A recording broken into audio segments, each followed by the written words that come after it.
Tere tulemast kõigile tänasesse infoseminari, kus me arutame siis õppekava rühma kvaliteedi hindamist, kõike seda, mis sellega kaasneb. Ja lühidalt siis mina olen Triia Tamm, olen Eesti Hariduse Kvaliteediagentuuris täienduskoolituse hindamisjuht ja minuga koos on hea kolleeg Adele, kes täna siin kannab sellist küsimuste vähendaja rolli. Ja võib-olla sellest siis esialgu piisabki ja läheme juba sisu juurde. Aga miks me siis täna üldse kvaliteedi hindamisest täienduskoolituse valdkonnas räägime, on väga lihtne. Meil jõustus uus täiskasvanute koolituse seadus, mis sätestas ka mikrokvalifikatsiooni õppe ja selle eeltingimusena kvaliteedi hindamise. Ja hästi lühidalt, et tõepoolest ministeerium on juba infoseminare teinud, aga hästi lühidalt tahtsin täna ka ära indikeerida, et mis siis ühe või teise seaduse näol meil siin taustaks on kogu selles kvaliteedi hindamises ka. Esmalt on meil täiskasvanute koolituse seadus, lühendiga TAKS, mis sätestab mikrokvalifikatsiooni. See on siis täienduskoolitusel omandatud, tõendatud ja tunnustatud teadmiste ning oskuste kogum, mis vastab tööturu või ühiskonna vajadustele. Ja selle siis süke alamliik on mikrokraadid, mis puudutab siis kõrgharidustaseme õppeaineid, mis moodustavad siis vähemalt poole sellest mikrokvalifikatsiooni õppest, siis saab seda mikrokraadiks nimetada. Ja mikrokvalifikatsiooni õppe TAKS sätestab ka siis need läbiviimise nõuded ja sealhulgas ka õppekava rühma kvaliteedi hindamise läbimise nõude. Siis on meil täienduskoolituse standard, mis sätestab nõuded õppekavale ja lõpudokumentidele.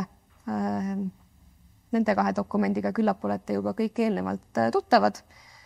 Aga sellele lisaks on siis uus ministri määrus, mis on täienduskoolitusasutuse õppekava rühma kvaliteedi hindamise tingimused ja kord. Pika pealkirjaga sisult tegelikkuses üsna lühikene dokument, mis siis sätestab ära selle, et hindamist korraldab Hariduse ja Noorteameti koosseisu kuuluv sõltumatu ja iseseisev Eesti Hariduse Kvaliteediagentuur ja siis mõningad sätted ka selle kohta, et mida see kvaliteedi hindamine siis endas käitlema peab. See on siis see raamistik, kus me tegutseme ja saame minna võib-olla rohkem selle sisu juurde, et õppekava rühma kvaliteedi hindamine, kellele ja miks. Kellele siis õppekava rühma kvaliteedi hindamine on mõeldud? Õppekava rühma kvaliteedi hindamine on mõeldud täienduskoolitusasutustele, kes soovivad hakata pakkuma mikrokvalifikatsiooni õpet ja formaalõppeasutustele, kellel puudub õppeõigus selles õppekava rühmas, kus nad soovivad hakata pakkuma mikrokvalifikatsiooni õpet. Ehk siis tõepoolest seadus eristab siin ära selle olukorra, kus formaalõppeasutused, kellel juba on õppeõigus teatud õppekava rühmades, seal nad saavad siis õppekavad lihtsalt registreerida mikroks, aga olukorras, kus neil ei ole õppeõigust selles õppekava rühmas, kus nad mikrokvalifikatsiooni soovivad anda, tuleb ka neil tulla siia samma õppekava rühma kvaliteedi hindamisele.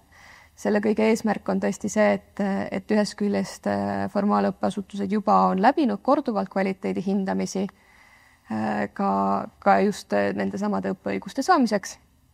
Et seda me topelt teha ei taha, aga kui see on midagi uut, kus nad seni ei ole tegutsenud, siis tuleb tulla uuesti hindamisele. Ja miks on ühest küljest üpris lihtne? Seadus sätestab ja seetõttu siis ongi vaja hindamist läbida. Ja seadus sätestab siis hindamise, mille eesmärgiks on hinnata asutuse võimekust ja suutlikkust pakkuda õppekava rühmas kvaliteetset õpet, mis muu hulgas vastab tööturu ja ühiskonna vajadustele. Ehk siis, kui me räägime mikrokvalifikatsiooni õppest, mis peab mahtuma sinna 5–30 EAP vahele, need on mahukad koolitused, et siis kogu selle kvaliteedi hindamise eesmärgiks on hinnata seda, et kas see jätkusuutlik võime on olemas. Aga võib-olla olulisem sellest, mis nagu seadus ette raamina seab, on võib-olla kõik see, mis selle kvaliteedi hindamisega kaasneb. Kvaliteedi hindamine loob usaldust õppijate, tööandjate ja rahastajate silmis. ta toetab asutuse arengut nii asutuse kui tervikuna kui ka õppekvaliteedis, sest hindamise aluseks on esmalt eneseanalüüs, kus asutusel on võimalik iseenda tegevust analüüsida ja siis sinna kõrvale tuleb ka siis väliste ekspertide tagasiside hindamisaruande näol ehk kaheetapiline arengu toetamine. Ja võib-olla oluline märkida, et tõepoolest tegu on vastavushindamisega, mis tähendab seda, et kui esineb probleeme, siis need tuleb meil kindlasti välja tuua. Aga selle kõige juures tegelikkuses on meil ka eesmärk ikkagi välja tuua asutuse tugevused, mida juba tehakse hästi ja seeläbi võib-olla pakkuda seda tagasisidet asutustele, et kus on, mida teadlikumalt esile tõsta. Ja võib-olla seda kõike ilmestab üpris hästi AI, kes siis on metafoorina toonud sellise variandi, et kvaliteedi hindamine on nagu tehniline ülevaatus autole. See ei ole lihtsalt vormistamise pärast, vaid tagab, et masin on töökorras, turvaline ja jõuab sihtkohta. Kui me soovime pakkuda mikrokvalifikatsioone, peame olema kindlad, et meie õpetamise masinavärk on korras ning süsteemid toimivad ja see kvaliteedi hindamine ongi see kontrollpunkt. Et ühest küljest jah, seadus sätestab nii nagu autole tehnoülevaatuse, aga teisalt on ta ikkagi sätestatud teatud eesmärgil. Me tahame, et süsteemid oleksid toimivad, õppijaid toetavad ja see kõik ongi. Saan aru, et keegi tahtis korraks veel eelmist slaidi näha, nii et näitame seda ka korraks ekraanile veel. Aga slaidid on pärast leitavad ka Hakka kodulehelt, nii et kui täna siin miski jääb kahe silma vahele, saab kenasti üle vaadata. Seega lähen vaikselt edasi ja saan anda sõnajärje üle tegelikkuses Adélele. Tere ka minu poolt. Et vahepeal mõned ette saadetud küsimused, et miks on mikrokvalifikatsioon hea, et saab ju ka teha lihtsalt head pikka koolitust ja kui koolitus on kvaliteetne, tullakse sõltumata vormistusest. Ja, täiesti nõus ja selle seaduse eesmärk ja kogu selle meie tegevuse eesmärk ei ole mitte see, et mikrokvalifikatsioonid peaksid asendama täienduskoolitust, vaid see on lihtsalt üks lisavõimalus. Kui me nüüd mõtleme sellele, et ülikoolid ju turunduslikul eesmärgil on juba mõnda aega mikrokraadidest ja mikrokvalifikatsioonidest rääkinud, siis nüüd on tegelikult siis loodud olukord, kus esiteks need on seaduslikud ja nad annavad ka selle võimaluse erasektorile ning võib-olla see üks lisaboonus, mis õppija vaatest selle mikrokvalifikatsiooniga saabub, on see e-tunnistus, millel justkui nagu oleks Eesti riigi e-tempel, digitempel peal. Ehk siis, et mikrokvalifikatsiooni õpe lõpeb tunnistuse väljastamisega sedasi, et see kantakse ka e-tunnistuste registrisse ja seda saab üle kanda või selle saab endaga kaasa võtta hõlpsasti ka mujale maailma, kui oleks vaja tõestada oma siis omandatud teadmisi kvalifikatsiooni. Aga kindlasti ei asenda mikrokvalifikatsioonid kogu täienduskoolitust. Ma arvan, et omal kohal on täiesti lühemad täienduskoolitused. Omal kohal on ka võib-olla veidi pikemad täienduskoolitused, mida ei vormistata mikrokvalifikatsiooniks, näiteks keeleõppe. Pigem on lihtsalt mikrokvalifikatsioon siinkohal üks lisavõimalus. Ja selle võimalusele siis selleks, et seda võimalust enne kasutada, tuleb kvaliteedi hindamisse tulla ja seegi omalt poolt on nagu võimalus asutusele saada kõrvalpilku oma tegevusele. Suur aitäh! Ja üks küsimus veel praegu ette saadetutest, et kas ma saan õigesti aru, et kõrgkoolid peavad esitama taotluse ja läbima kvaliteedi hindamise protsessi, kui nad soovivad saada mikrokvalifikatsiooni või ehk siis mikrokraadi valdkonnas, kus neil puudub õppe läbiviimise õigus? Just nii. Et kui on tegu õppekavarühmaga, kus eelnevat õppeõigust ei ole ja siinkohal siis kõrgkoolidel tasub silmas pidada, et kõrghariduses meil õppeõigust antakse õppekava gruppides, ja on olemas selline lihtne ülevaade, et millised õppekavarühmad kuhu grupi alla lähevad, et vaadata üle, et kas selles õppekavarühmas, kus need mikrod tegutsevad, see õppeõigus on, kui õppeõigust ei ole, siis tuleb tulla kvaliteedi hindamisele. Super, aitäh. Vahepeal on chatis tulnud ka üks küsimus juurde. Kas õppekavarühma kvaliteedi hindamist saab teha ka ingliskeelse õppekava põhjal või peab selle kindlasti tõlkima eesti keelde? See on väga hea küsimus. Kuna Eestis peavad olema need õppekavad, mis on avalikud eesti keeles, siis isegi kui õpe ise toimub inglise keeles või vahet ei ole tegelikkuses, mis keeles ta toimub. Õppekava kui selline alusdokument peab olema duubeldatud ka eesti keeles. Aga muidugi saab tulla selles osas selle inglisekeelses keeles toimuva õppega meile hindamisele lihtsalt tõepoolest, et on vaja see õppekava siis enne ära tõlkida, kui seda veel eesti keeles ei ole. Ja siis saab tulla meile hindamisele. Väga tore, aitäh. Tundub, et momendil rohkem küsimusi ei ole selles plokis. Ja võib-olla siis edasi, et kuidas see kõik meil siis ikkagi toimub, see kvaliteedi hindamine. Räägin natukene sellest taotlemisest ja hindamisprotsessist. Enne veel, kui lähen siis peale seda juba selleni, et mida me täpselt hindame. Aga protsess on lühidalt öeldes 5-etapiline ja algab sellest, et täienduskoolitusasutus peab taotlema kvaliteedi hindamist. Ja sellesse taotlusesse tuleb juba lisada eneseanalüüsi aruanne, minimaalselt 3 EAP mahuline õppekava, tunnistuse näidis koos lisaga, kui see lisa seal on, tõendinäidis, õppijate tagasiside küsimustiku näidis, siis see kavandatud vähemalt 1 mikrokvalifikatsiooni õppekava ja riigilõivu tasumist tõendav maksekorralduse koopia. Ja kogu see hindamine tõepoolest on tasuline protsess, selleks on määratud riigilõiv, mis on summas 1450 €. See on siis selleks, et katta kogu selle hindamise kulusid. Ja kui need materjalid on kõik kokku pandud, siis saab esitada kvaliteedi hindamise taotluse konkreetses õppekavarühmas. Ja kui see taotlus on sisse tulnud, siis meie omalt poolt esmalt hindame ära, et kõik dokumendid on olemas ja korrektsed ja nende põhjal on võimalik seda hindamist hakata läbi viima. Kui seal midagi nüüd on jäänud, ma ei tea, vahel juhtub ikka, et vale fail läks kogemata ühe asemel või millestki on valesti aru saadud, siis me saadame selle asutusele tagasi täiendamiseks, aga kui kõik on hästi, mida me loodame, et enamjaolt ikkagi on, siis me moodustame 2-liikmelise hindamiskomisjoni ja määrame sinna hindamiskoordinaatori, kes on siis HAKA poolt HAKA töötaja. Seejärel hindamiskomisjon alustab kvaliteedi hindamise niisugust sisulist protsessi. Esmalt nad tutvuvad siis tõesti eneseanalüüsi ja kõikide nende tõendusmaterjalidega.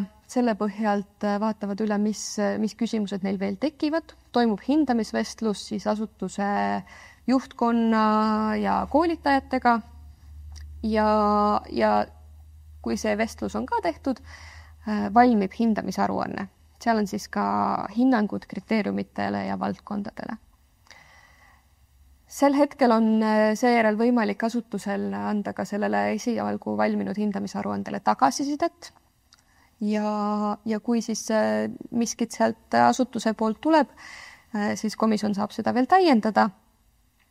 Aga kui tagasisidet ei tule ja kõigega oldakse nõus, et siis see aruanne läheb edasi hindamisnõukokku. Ja hindamisnõukogu teeb hindamisaruande ja muude materjalide põhjal otsuse. Otsust saab olla siin sellel hindamisel 2 tüüpi. On positiivne otsus, ehk kvaliteedi hindamine on edukalt läbitud. See positiivne otsus kehtib 5 aastat ja on negatiivne otsus, mille puhul kehtivust kui sellist ei ole, see on selle hetkeolukorra hinnang ja seal ei ole ka selles osas piirangut, et millal asutus uuesti võib hindamisele tulla, kui ikkagi soov ja tahe on läbida seda kvaliteedi hindamist. Küll aga on võib-olla oluline märkida, et siin ei ole sellist võimalust, et saaks kuidagi kordushindamist teha või täiendavalt niimoodi, et ainult võib-olla need probleemkohad on lahendatud ja et neid tõendada, vaid ei, et siis tuleb tulla ikkagi negatiivse otsuse puhul tuleb tulla uuesti kvaliteedi hindamise protsessi, mis algab taaskord sellest taotlusest. Ja kui siis see otsus on tehtud, siis justkui meie poolt hakkast on nagu protsess lõpetatud. Aga kuna siis mikrokvalifikatsiooni õppe puhul on ka oluline see tegevusloa taotlemine, siis positiivse otsuse puhul saab asutus Eesti Hariduse Infosüsteemis esitada tegevusloa taotluse konkreetse õppekava rakendamiseks. Mikrokvalifikatsioonina, see on siis sarnane nagu formaalõppeasutustel on see õppekava registreerimine. Selle riigilõiv on siis 100 eurot ja iga õppekava tuleb eraldi taodelda. Hinnangu annab sinna siis ministeeriumi menetleja ja kes jälgib siis seda, et see positiivne otsus on tõepoolest seal olemas ja ka seda esitatud õppekava nii-öelda vastavust nõuetele ja see otsus siis kehtib samuti 5 aastat. Küll aga on oluline märkida, et ilmselgelt siin on teatav selline lõtk vahel, et positiivse otsuse kehtivusaeg lõpeb ilmselt veidi varem kui tegevusloa kehtivune ja oluline on siis tõesti see, et selleks, et mitte kaotada enneaegselt seda tegevusluba, tuleb siis vahepeal kvaliteedi hindamisse uuesti tulla. Et see nüüd sõltub sellest, et kui kaua seal vahele on pausi jäänud, aga võttes arvesse, et selle 5 aasta jooksul te võite avada nii palju mikrokvalifikatsioone, kui te soovite selles õppekavarühmas, siis tuleb lihtsalt tõesti jälgida, et see positiivne otsus ka kogu aeg kehtiv all oleks sel hetkel, kui te soovite seda õpet läbi viia. Nii, aga vahepeal mõned küsimused jälle, et alustame nendega, mis saadeti ette. Kas oleks võimalik kiirendada hindamisprotsessi praeguselt 6 kuult 3 kuu peale, arvestades ettevõtluskeskkonna vajadust kiirelt reageerida? Ja see on ilmselt kõige populaarsem küsimus ja tagasiside, mis me seni kogu selle protsessi väljatöötamise jooksul oleme ka saanud. Täiesti arusaadavalt saame aru, et ettevõtjad tahaksid seda kiiremini. Aga esmalt on oluline, et seadus tõepoolest sätestab selleks menetlusperioodiks 6 kuud. See on sinna pandud teatava varuga, juhul kui näiteks taotlusi peaks väga palju olema, et halduskoormuse poolest me lihtsalt ei jõua neid kõiki koheselt ära menetleda, aga ma kindlasti omalt poolt saan lubada, et me teeme kõik endast oleneva, et siiski see protsess kiiremini läbi teha. Aga sellel protsessil, nagu ma just enne rääkisin, on päris mitu etappi ja selleks, et seda kõike teha ka põhjalikult ja ka omalt poolt kvaliteetselt, see nõuab veidi aega. Aitäh! Kas hinnatava asutuse vastuväiteid on võimalik esitada ja arvestada juba hindamisprotsessi käigus, et selle asemel, et siis peale otsuse langetamist seda teha? Ja, nagu ma ütlesin, tõepoolest asutusel on võimalik peale esmast hindamise aruande valmimist anda tagasistet selle aruandele. Seal küll on selles osas see klausel, et sel hetkel ei saa esitada uusi tõendeid, vaid et ei tekiks sellist olukorda, kus võib-olla vahepeal on asutus avastanud, et nad tegelikkuses tahaksid midagi muuta, et paremini vastata. Me peame ikkagi nagu mingil hetkel selle situatsiooni ära fikseerima, et mida me hindame. Ja uusi tõendusmaterjale selle protsessi käigus tõesti enam sel hetkel esitada ei saa. Küll aga on võimalik, et kui näiteks hindamisvestlusel selgub, et asutusel tegelikkuses on mingisugune tõend, mida nad tahaksid väga esitada, siis kokkuleppel komisjoniga sellel hetkel saab ka uusi tõendeid esitada, pärast enam hiljem mitte, aga saab anda oma tagasisidet, et kui näiteks on faktivigu esinenud või kui midagi on väga ebaselge aruandes ja me siis omalt poolt saame seda parandada ning sellele kogu asutuse tagasisidele koostab siis ka komisjon vastuskirja, mis tuleb teieni koos lõpliku hindamisaruandega. Imeline, aitäh. Millised on võimalused kordushindamiseks negatiivse otsuse korral? Ja, nagu korra juba ütlesin, siis kordushindamist sellist lihtsustatud korras ei ole. Kohe, kui olete põhimõtteliselt, et juhul, kui juhtub tõesti nii, et te saate negatiivse hindamisotsuse, siis tuleb tulla uuesti hindamisele. Seda ei ole ilmselt mõistlik kohe järgmine päev teha, vaid võtta ikkagi hetk ja vaadata, mis selles hindamisaruandes on välja toodud, mida parandada, millele on tähelepanu juhitud, aga kui need kõik puudused on siis kohendatud ära, siis saab tulla uuesti kvaliteedi hindamisel. Aitäh! Milliste põhimõtete alusel moodustatakse hindamisnõukogu ja kuidas tagatakse täienduskoolitusasutuste piisav esindatus 9-liikmelises nõukogus? Ja, hindamisnõukogu on väga värskelt valitud. Seda infot leiab ka meie kodulehelt, et kes sinna täna kuuluvad. Eelmisel nädalal siis HK kuratoorium selle nõukogu kinnitas. Sinna said esitada oma kandidaate väga suur hulk täienduskoolitusmaastikul tegutsevaid asutusi. Seal on küll nii formaalõppeasutusi, erasektori asutusi, riigisektorist, lai esindatus, nii formaalseid kui ka natukene mitteformaalsemaid ühendusi. Ja tänases 9-liikmelises nõukogus on, ma julgen väita, kõik nõukogu liikmed täiskasvanute koolitajad moel või teisel, mõni aktiivsemalt, mõni passiivsemalt ja ikkagi suures osas on nad ka erasektori esindajad tegelikkuses. Et neil ei ole kunagi või ma ei näe võimalust, et tekiks olukord, kus täienduskoolitusasutused ei oleks piisavalt esindatud meie hindamisnõukogus, sest tõepoolest me ikkagi ju valdkonna spetsiifiliselt lähtume sellesse. Aitäh! Nüüd vahepeal mõni küsimus chatist. Et esimene küsimus on, kui kaua see hinnang kehtib? Ja, positiivne otsus kehtib 5 aastat, negatiivne otsus on fikseeritud sellel ajahetkel. Kui hindamisvestlus oleks võimalik teha inglise keeles, arvestades, et kuna õpe toimub inglise keeles, siis on ka koolitajad mitte eesti emakeelega. Vabandust, kas? Ja, ikka tuleme vastu. Pigem on oluline see, et eneseanalüüs on täidetud eesti keeles ja peamised need hindamismaterjalid, mille alusel komisjon tegutseb, on eesti keeles, aga muus keeles hindamisvestlusi oleme vastavalt vajadusele ikkagi ka varasemates hindamistes teinud. Leiame sinna lahendusi, et kui meil näiteks eksperdid tunnevad, et nad ei suuda selles keeles piisavalt hindamist teha, oleme kasutanud erinevaid tõlkeversioone ja leiame alati kindlasti lahenduse. Et eesmärk on ikkagi pigem endiselt asutustele seda kvaliteedi hindamise võimalust pakkuda, isegi kui koolitused toimuvadki tõesti inglise keeles ja koolitajadki eesti keelt ei kõnele, et seda nõuet meil ei ole, nii et saame hakkama kenasti. Aitäh! Järgmine küsimus on eneseanalüüsi aruande vormi kohta, et kas sellel on mõni kindel vorm olemas? Ja, ma natukene küll jõuan nendest dokumentidest veel hiljem korraks peatuda, aga eneseanalüüsil on kindel vorm ja hiljemalt reedel on need kõik kättesaadavad ka meie kodulehel ja täpselt samamoodi igasugused infomaterjalid, hindamise nõuded ja korraldus, kõik kohe saabub meie kodulehele ja saab selle sealt kätte. Eneseanalüüsi vorm on PDF-i vormis, see on täidetav PDF ja samamoodi me siis ootame teda ka tagasi lihtsalt täidetult. Super! Kui koolituskeskusel on konkreetses õppekavarühmas mitmeid koolitusi, aga mikrokvalifikatsiooni soovitakse ainult ühele õppekavale, siis kas võib esitada ainult selle konkreetse õppekava?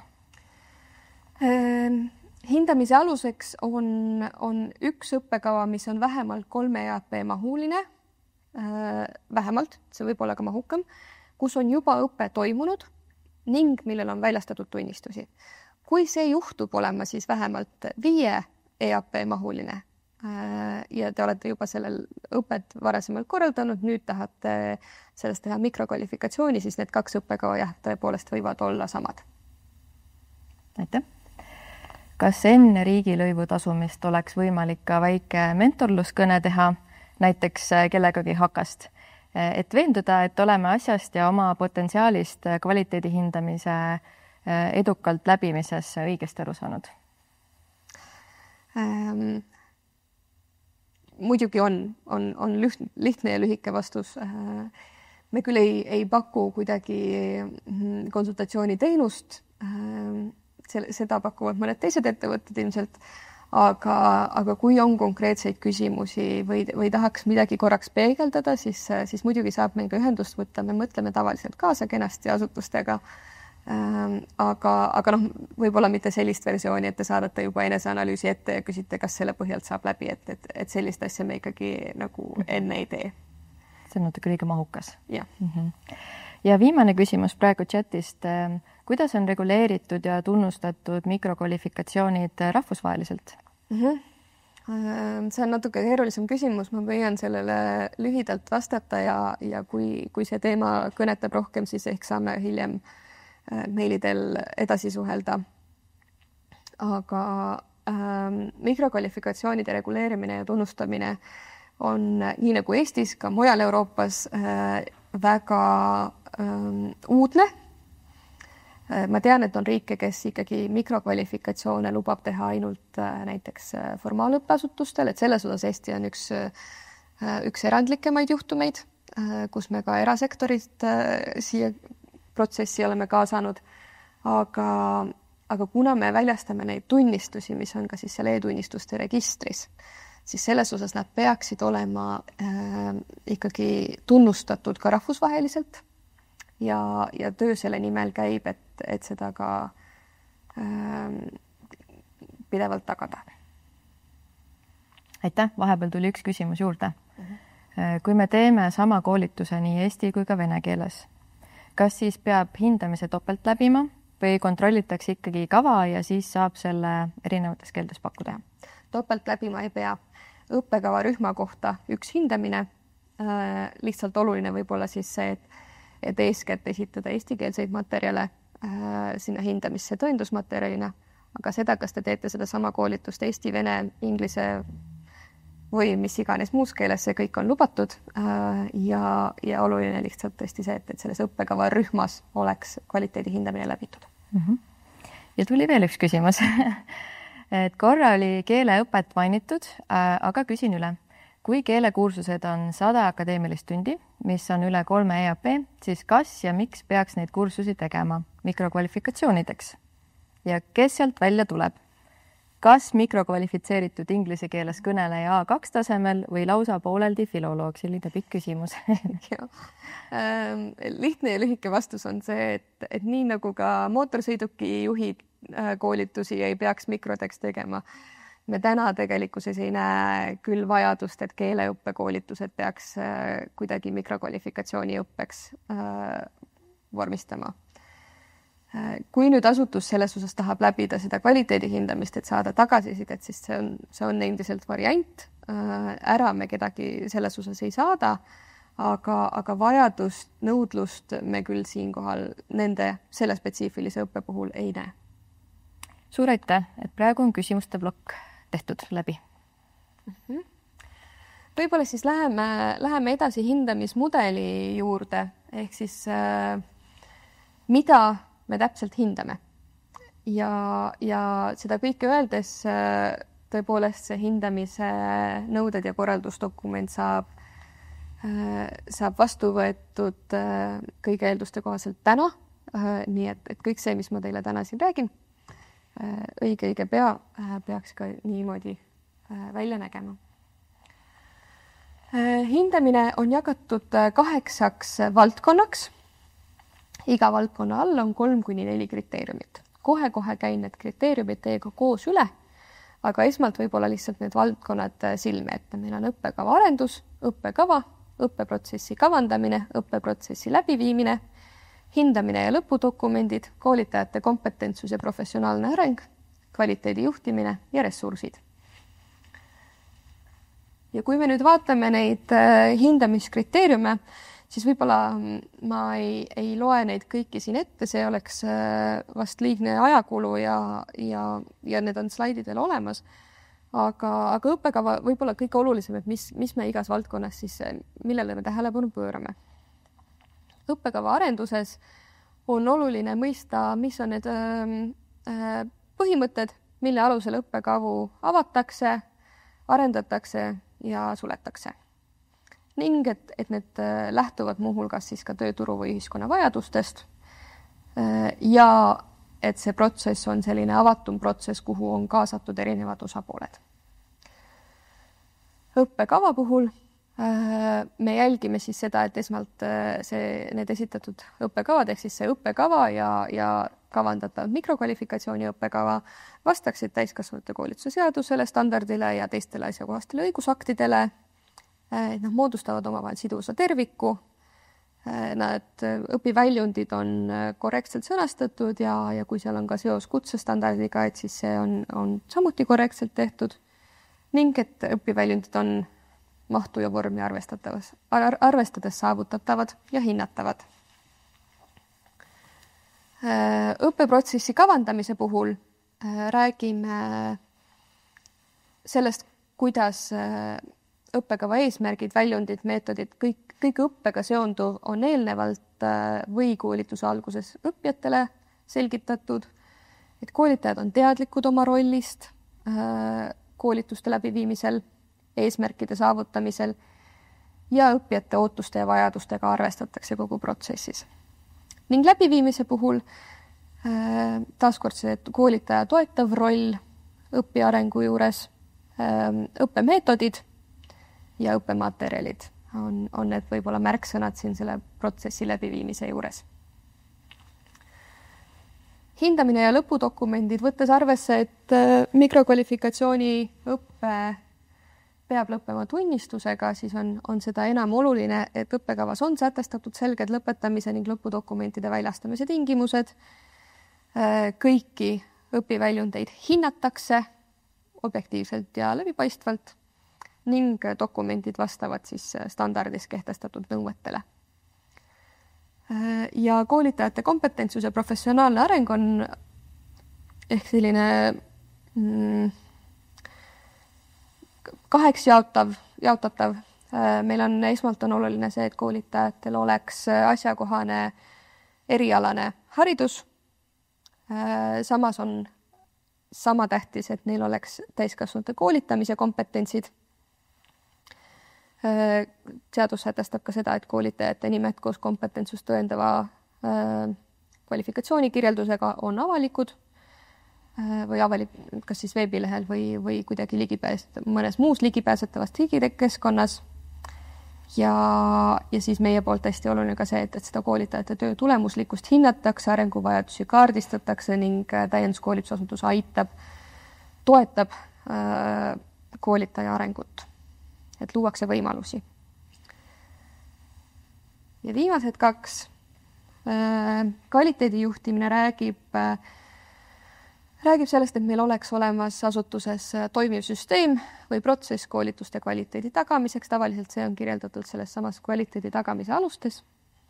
Et asutusel on süsteem koolitajate, erialaste ja täiskasvanu koolitajate kompetentside hindamiseks, kuna seadus selle vastutuse paneb asutusele täna. Ja et rakendatakse kvaliteetset või süsteemset tagasiside kogumist. Ja mitte siis ainult, et seda kogutakse õppijatelt ja teistelt osapooltelt, vaid seda ka analüüsitakse ning rakendatakse õppekavade ja õppetöö parendamiseks. Ressursid räägivad nii inimressursist, rahalisest ressursist kui ka ruumiressursist. Kõik need kolm peavad olema selleks, et jätkusuutlikult õpet läbi viia. Ja käin korraks veel üle need tõendusmaterjalid. Võib-olla oluline selle kõige juures see, et tõendusmaterjal saab edastada ainult PDF-failidena ja selle eneseanalüüsi vormi, millest me juba natukene rääkisime, mis on ette antud, on oluline ehk märkida seda, et iga kriteeriumi kohta on ka tähemärgi piirang, kui palju analüüsi saab sinna kirjutada, see on 1000 tähemärki kriteeriumi kohta, aga kuna eneseanalüüs toimub valdkonna kaupa, ehk siis valdkondi analüüsitakse, kus all on siis need 3-4 kriteeriumit, siis vastavalt on ka tähemärgi piirangud igale valdkonnale, kas 3000 või 4000 tähemärki. Et see võib olla oluline, seal on küll juhendisse välja toodud, aga et igaks juhuks on võib-olla natukene uutne lähenemine võrreldes varasematega. Ja siin on näha tõesti ka see, et mis siis kõik need dokumendid on, mida tuleb esitada. Meil on siis lisaks sellele eneseanalüüsi aruandele see õppekava, see peab olema siis taotlusega samas õppekavarühmas läbi viidud õppekava, mille minimaalne maht on 78 astronoomilist tundi ehk 104 akadeemilist tundi ehk 3 EAP-d. Ja see peab olema lõppenud tunnistuse väljastamisega. Ja siis sinna kõrvale siis ka see kavandatud mikrokvalifikatsiooni õppekava, millele asutus soovib pärast kvaliteedi hindamist tegevusluba taodelda. Ja kui need kaks peaksid ühtima, et siis tõepoolest see on ka lubatud, peaasi lihtsalt, et see mikrokvalifikatsiooni õppekava on tegelikult ju mahukam kui see õppekava, mida meie tõendusmaterjalina palume.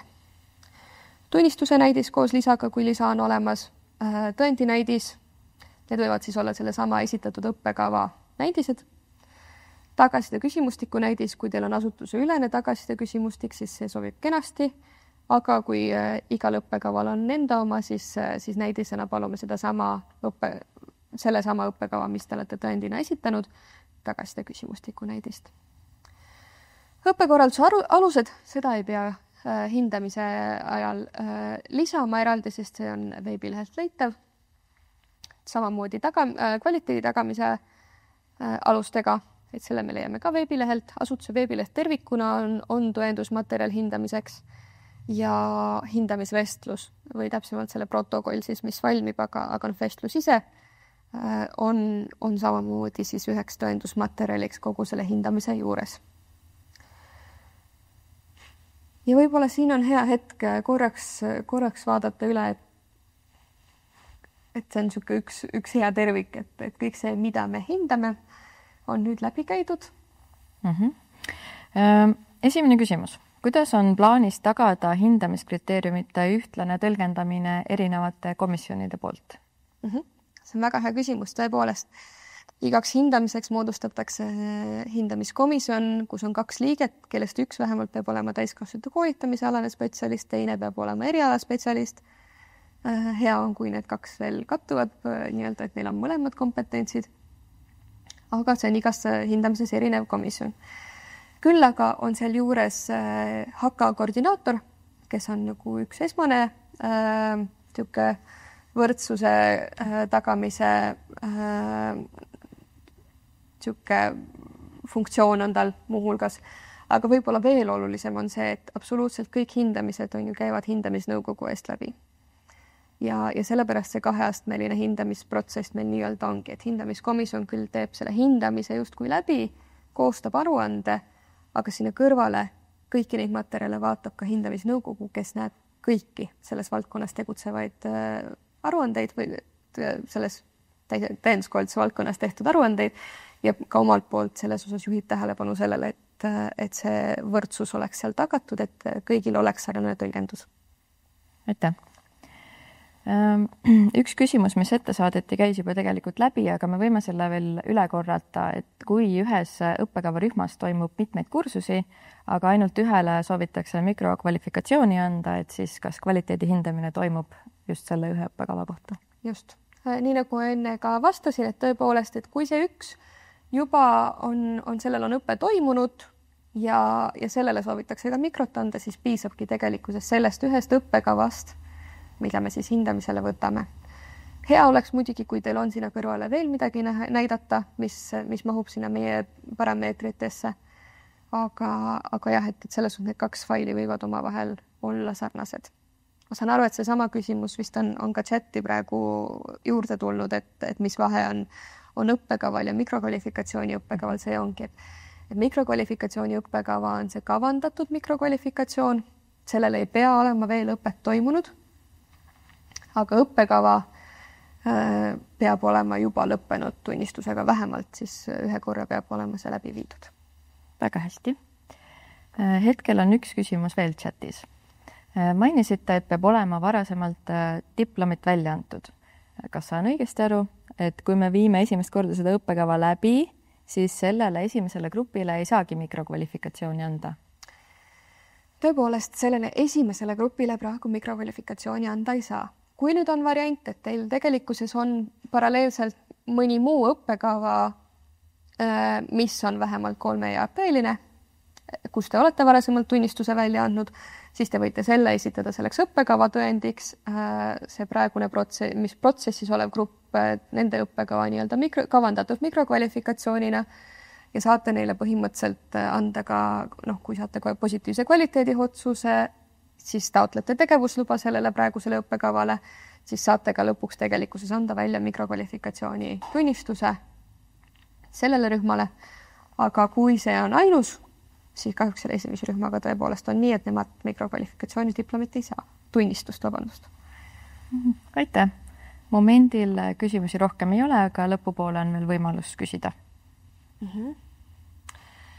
Siis võib-olla läheme selle juurde, mis puudutab seda, et kuidas seda kvaliteedi hindamise taotlust esitada ja see tuleb esitada Eesti Hariduse Infosüsteemis lühendiga EHIS. Ja nüüd ma saan teile manada siia ekraanile väikese video.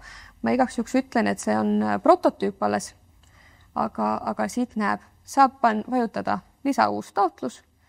See algab sellega, et tuleb valida õppekava rühm, seal on loetelu tegelikkuses, salvestada ja edasi.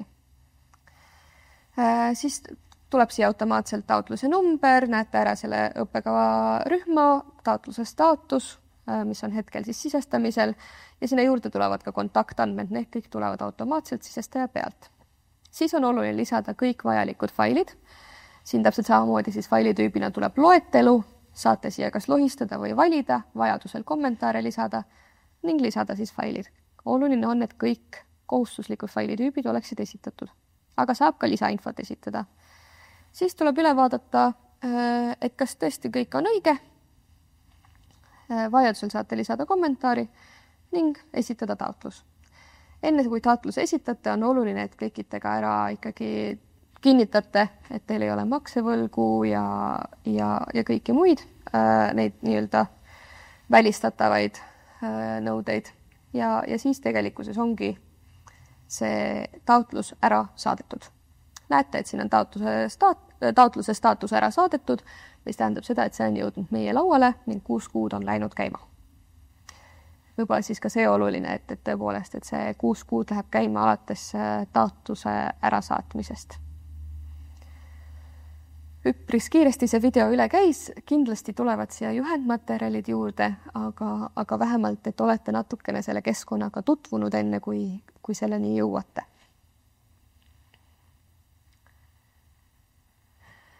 Kas on vahepeal tekkinud küsimusi? Et kui on just selle ploki kohta näiteks midagi küsida, et siis võite vabalt chatti kirjutada. Ja võib-olla senikaua, kuni ehk tekib EHISe kohta mõni küsimus, on oluline ka ära siinkohal märkida, et praeguse seisuga enne augustit ei ole võimalik EHISes neid taotlusi esitada, sest kahjuks infosüsteemi arendus ei ole läinud planeeritud ajakava pidi, mis tähendab seda, et kuni selle hetkeni, kuni see võimekus EHISesse tekib, tuleb kvaliteedi hindamine esitada kvaliteedihindamine@harno.ee meiliga ja meie siis omalt poolt menetleme neid meiliga tulnud taotlusi. Üks väikene selgitus chatist, et esimesele õppekava läbinud grupile saab põhimõtteliselt tagantjärele mikrokvalifikatsiooni anda. Tagantjärele mitte, aga kui see näiteks see õpe tegelikkuses kestab 1,5 aastat, siis ja te olete näiteks praegu ainult paar kuud seda teinud, siis põhimõtteliselt, kui te läbite kvaliteedi hindamise selle protsessi käigus, siis enne kui nad lõpetavad ja te olete saanud kõik vajalikud nii kvaliteedi hindamise otsuse kui ka tegevusloa taotluse olete saanud enne, kui see õpe lõpeb, siis põhimõtteliselt saab ka neile väljastada seda.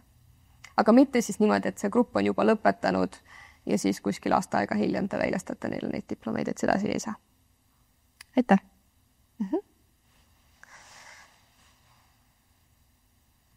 Hakkame vaikselt siia esitluse lõpupoole jõudma. Võib-olla siis siinkohal oluline lihtsalt silme ette manada need kohad, kust informatsiooni saab. Meil on Hakka koduleht, kus siis on kvaliteedi hindamise nõuded ja korraldus, eneseanalüüsi vorm ja siis eneseanalüüsi läbiviimist toetav tööriist, juhendmaterjal asutustele. ja ka Haridus- ja Teadusministeeriumi mikrokvalifikatsioonide leht on hea informatsiooniallikas, kus siis saab laiemalt, täpsemalt kogu infot mikrokvalifikatsioone puudutava seadusandluse ja kõigega sellega kaasnevaga. Kelle poole pöörduses saab abi küsida?